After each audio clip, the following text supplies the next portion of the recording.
Hello, kamusta kayo? Nagbabalik ako. Meron akong maikling kwento tungkol sa aking panaginip. Isang araw, habang mahimbing ang tulog ko, ay bigla na lang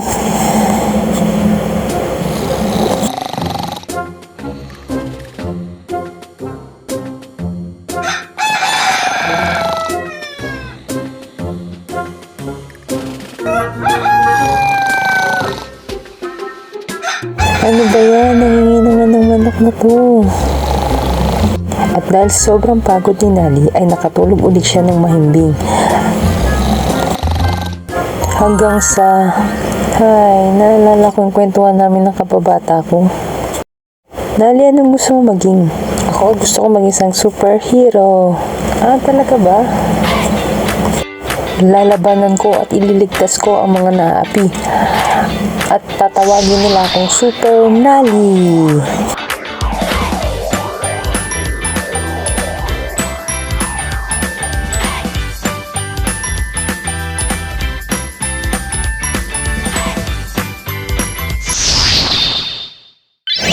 At isang araw, tulong sa klolo.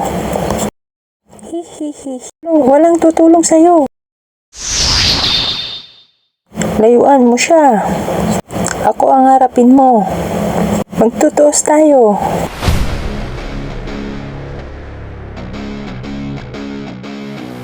Banan nga ni Super Nali ang higanting ipis. At naglaban sila. Ya.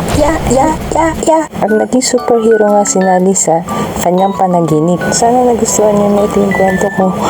Hanggang sa susunod. Salamat!